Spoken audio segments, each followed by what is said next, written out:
Ya, kalau dikatakan tadi memang agak susah ini kalau Indonesia tidak melaksanakan namanya tradisi, apalagi sudah bertahun-tahun kita melaksanakan. Soal Idul Fitri mungkin tadi Pak Kiai sempat menyambung. Saya mungkin ke Mas Imam. Mas Imam, kalaulah mungkin baju lebaran, baju baru, masak-masak rendang, lontong agak susah juga kita tidak melakukannya di hari lebaran. Kalau sholat Idul Fitri bagaimana lagi? Ini agak susah juga masyarakat untuk tidak sholat Idul Fitri meskipun sudah dikatakan bisa di rumah. Ini bagaimana Mas Imam? Ya sama aja bahwa orang berbaju baru, berlebaran, makan itu kan hal yang tidak mengganggu kesehatan menurut saya. Yang bisa membahayakan itu adalah pada saat belanja berkerumun. Nah oleh karena itu yang diatasi itu adalah bagaimana pola jual belinya yang harus diantisipasi. Nah sama juga dengan sholat Idul Fitri, bukan sholat Idul Fitrinya yang dilarang gitu kan, tapi sebetulnya bagaimana cara sholatnya. Kalau sholatnya itu kemudian seperti yang biasa kita lakukan ya di lapangan, menghadirkan orang sekampung, satu komunitas datang berbondong-bondong, apalagi tanpa masker, tanpa protokol kesehatan. Nah itu yang sebetulnya harus dihindari, bukan sholat Idul Fitrinya. Jadi solusinya itu kan ya sholat Id di rumah misalnya. Nah sama juga dengan misalnya halal bihalal, silaturahmi dengan orang tua gitu. Nah berkumpul atau mendatangi orang tua, berinteraksi itu tidak dilarang, tapi berkumpulnya secara fisik, tapi berkumpul secara virtual sama sekali tidak dilarang, bahkan itu kita harus anjurkan. Karena apa artinya kita hidup tanpa interaksi. Nah sekarang di dalam situasi COVID ini, interaksi fisik yang itu bisa menyebabkan malapetaka. Oke, tapi sekiranya kalau melihat dari konteks karakteristik masyarakat Indonesia, akan bisa tidak terrealisasi silaturahmi online atau mungkin sholat Idul Fitri di rumah, atau lebih kegiatan fisik yang kemudian mungkin akan terjadi. Bagaimana Mas Imam? Ya itu peran kita menahan diri, ya kan? Karena kalau seandainya kita hanya sekedar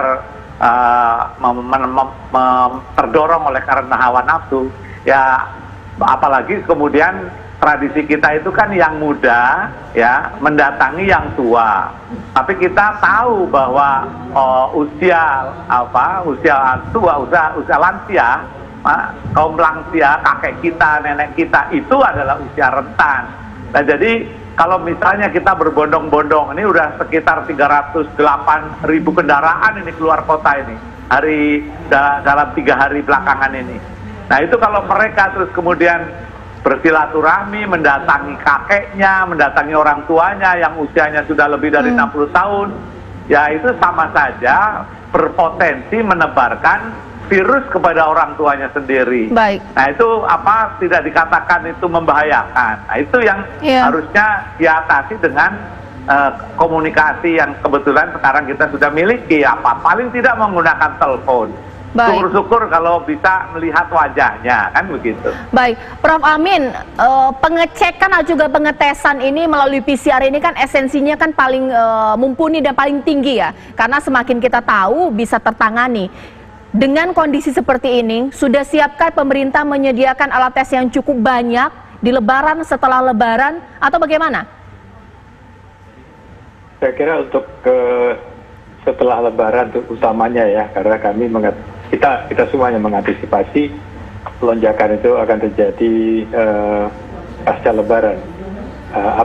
Apapun itu teorinya ya, ke arah mudik, karena kerumunan dan sebagainya. Kita sudah menyiapkan agar setelah lebaran kita bisa segera mendeteksi. Setidaknya kita bisa menggunakan rapid test untuk screening. Ya, rapid test itu memang gunanya untuk screening, dan pemerintah setahu saya sudah menyiapkan cukup banyak kitnya untuk dibagikan hampir ke seluruh daerah yang dicurigai terkena. Nah, dengan screening itu kemudian dikonfirmasi dengan PCR, itu kita harapkan bisa mendeteksi kalau memang terjadi lonjakan seperti yang kita duga. Karena kalaupun itu harus terjadi, maka yang harus kita miliki adalah tentu pertama kita harus punya kemampuan memprediksi. Saat ini kita semuanya sudah memprediksi akan terjadi lonjakan pada minggu ketiga, keempat Mei dan atau setelah Lebaran. Itu kemampuan kita prediksi. Tapi kemampuan yang harus ditingkatkan adalah kemampuan untuk mendeteksi. Nah ini sekarang kami sedang berupaya agar deteksi itu tidak makan waktu terlalu lama sehingga data yang dihasilkan itu real time. Paling tidak dalam 2 hari atau hari ketiga kita sudah bisa mendapatkan hasilnya, sehingga kalau ada kasusnya kita bisa segera menangani dan melaporkannya. Nah, kemampuan itu yang sebetulnya sudah lama dibangun ya, tapi kita menyadari ada beberapa keterbatasan karena sedang disempurnakan. Mudah-mudahan sih walaupun kita sudah deteksi tapi tidak seperti yang kita prediksi selama ini ya. Mudah-mudahan tidak terjadi. Okay. Terima kasih Prof. Amin atas informasinya. Mungkin saya ke Pak Robikin, ini kalau misalnya melihat bahwa dikatakan Mas Imam, interaksi sosial memang kalau bisa jangan terjadi di tengah kondisi pandemi corona. Tapi ini kita berbicara mengenai soal Idul Fitri, ini agak susah juga. Banyak masyarakat merasa ada yang kurang ini tahun ini lebarannya kalau tidak sholat Idul Fitri di lapangan bersama-sama. Ini bagaimana? Nah, inilah pentingnya orang bisa membedakan mana sesuatu yang merupakan tradisi, mana sesuatu yang merupakan budaya, dan mana sesuatu yang merupakan ajaran agama. Sholat Id, meskipun bukan merupakan hal yang wajib dalam Islam, tetapi itu sesuatu yang disunahkan. Kalau dilakukan dapat pahala, kalau ditinggalkan tidak dosa. Nah, kita semuanya menganjurkan di tengah pandemi Covid ini seluruh peribadatan keagamaan tetap dijalankan. Hanya caranya yang keluar dari kelaziman. Dan agama selalu memberi jalan keluar. Agama selalu memberi jalan keluar.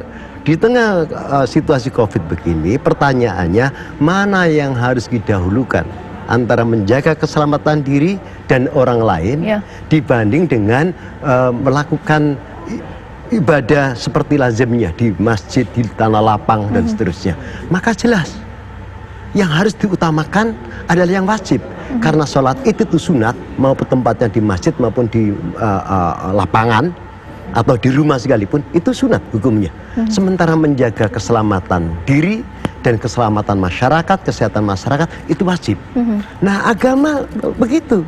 Kalau di dalam satu kondisi kita harus memilih dalam 2 situasi, maka harus dipilih gradasinya. Yang wajib yang harus didahulukan. Nah, tetapi ini kan tidak hitam putih. Tidak berarti bahwa menjaga keselamatan diri, kesehatan diri dan keselamatan masyarakat itu kemudian tidak bisa sholat Id. Masih bisa. Caranya bagaimana? Lakukan di rumah masing-masing. Lakukan di rumah. Toh sholat Idul Fitri itu boleh dilakukan berjamaah, 2 orang atau lebih, atau dilakukan sendirian. Dan bahkan juga tidak ada kewajiban untuk khutbah. Baik yang melakukan 2 orang atau lebih ataupun yang sendirian, lebih-lebih yang sendirian, nggak ada kewajiban untuk khutbah. Bahkan Grand Sheikh Mesir itu sudah merilis untuk menghimbau tidak perlu ada khutbah. Dan di berbagai negara yang lain, Arab Saudi, Yaman, dan seterusnya, hampir seluruhnya menganjurkan untuk sholat Idul Fitri di rumah. Sekali lagi, khutbah tidak wajib. Yang bisa silakan. Yang ada waktu untuk belajar. Atau pendek, yang penting rukunya saja dipenuhi, gitu.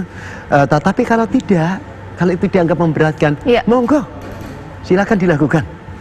Nah, itu lebih utama. Dan itu adalah solusi yang diberikan oleh agama. Karena agama sekali lagi menegaskan la dharara wa la dhirara. Jangan membahayakan diri sendiri dan juga orang lain.